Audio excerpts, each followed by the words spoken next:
Welcome to Aaron Mahnke's Cabinet of Curiosities, a production of iHeartRadio and Grim and Mild. Our world is full of the unexplainable. And if history is an open book, all of these amazing tales are right there on display, just waiting for us to explore. Welcome to the Cabinet of Curiosities.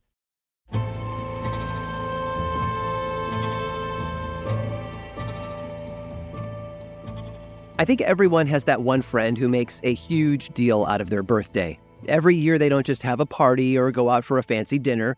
Rather, they throw a huge bash with a ton of food, drinks, and music that rages on until the sun comes up. And they expect all of their friends to join in on the fun. It isn't just a celebration, it's a festival. Well, back in 1899, one mother threw her son a birthday shindig of his own. And it was so opulent, it made a royal coronation look like a 5-year-old's birthday party at Chuck E. Cheese. Her name was Sarah Goodrich, and she had been an actress on Broadway, where she eventually met a man named Edwin Knowles. Edwin, if you're curious, had come from Rhode Island, finding his way to the New York theater scene as an up-and-coming actor. He had gotten his start performing with the Worrell Sisters, a trio of siblings who put on a burlesque show in the mid-19th century. Then, in the 1870s, he met Sarah. The two were soon married, and 6 years later, Edwin took on the role of managing places like Brooklyn's Grand Opera House and Manhattan's Fifth Avenue Theater on West 28th Street. And eventually, he transitioned from managing other people's theaters to opening his own, such as the Amphion Theater in the Williamsburg district of Brooklyn. The Amphion would go on to become the site of a brutal animal attack. In 1910, a wolf being kept in a cage there broke free during a performance and bit a number of the audience members. A police officer did his best to stop it, but the wolf ended up just shredding his pants instead. The wolf was eventually captured and handled, and the show resumed as normal. Sarah, on the other hand, had her own responsibilities to tend to. She had run for president of the Professional Women's League, of which she was a member. She sadly lost the race, but did not lose her standing. She also took care of the home that she and her husband lived in on Lafayette Avenue in Brooklyn, along with their son, Coco. Sarah spoiled Coco, usually on his birthday in early July. But it was his 13th birthday party on July 5th of 1899 that made all of the headlines. It started out as a breakfast, one that counted among its guests the posh women who had supported Sarah's failed presidential run. Coco had been sitting by himself in the drawing room when they arrived with gifts in hand. They placed at his feet all sorts of boxes filled with jewelry, beads, and framed engravings. He said nothing, simply letting them drop their gifts off as though they were making an offering to a temperamental king or a watchful deity. One newspaper article referred to the event as a birthday festival and compared it to the party that Empress Eugene had thrown for Napoleon III.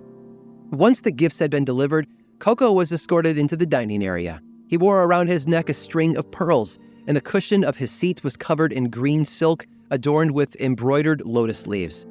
Coco was fed all kinds of delicious foods as you might expect from attending parties of your own, including crackers, pudding, almonds, and milk.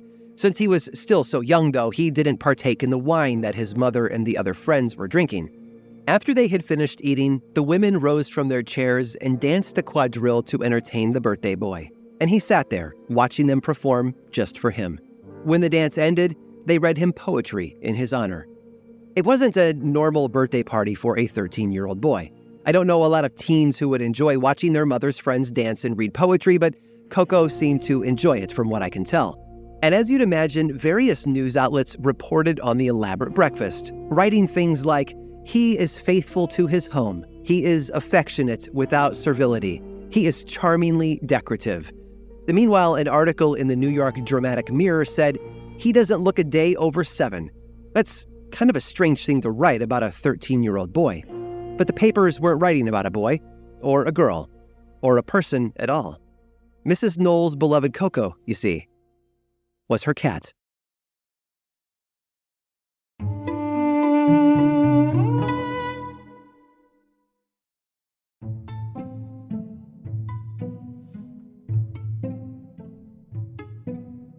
It's important that we preserve the legacies of cultures past, whether they're ruins of ancient buildings or tools used by people who lived thousands of years ago, or the books written during their lifetimes. And when possible, those artifacts should be available, ethically, of course, for us to study and learn from. That's where museums come in.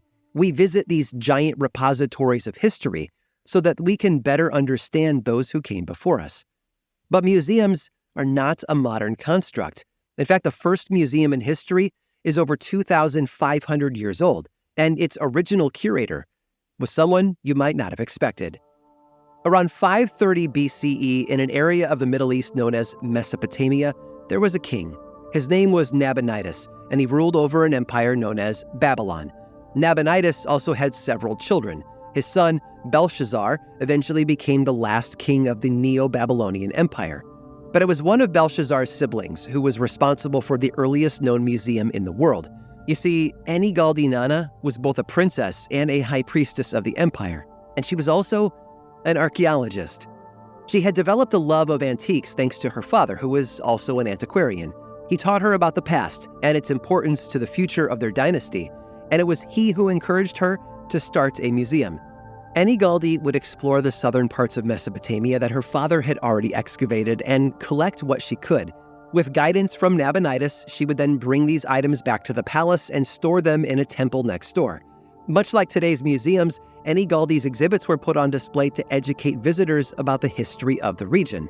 She saved many artifacts too, including part of a statue of King Shulgi, the second king of the third dynasty of Ur, as well as a kuduru, a stone boundary marker, carved by the Kassites between the 16th and 7th centuries BCE. The objects stored in Enni-Galdi's museum could be traced back as far as 2000 BCE, and most had actually been excavated by her, not her father. Thousands of years later, a husband and wife team of archaeologists discovered the museum during a dig.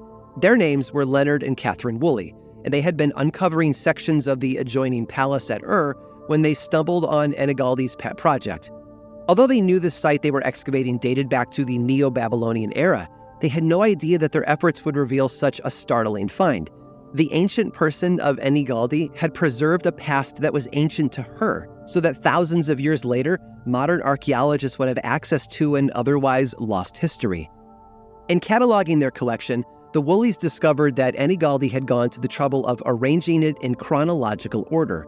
The goal was to convey the passage of time to the museum's visitors. She had also carved symbols into clay cylinders, which acted like the plaques or labels that you might find on the wall of a modern museum to explain each exhibit.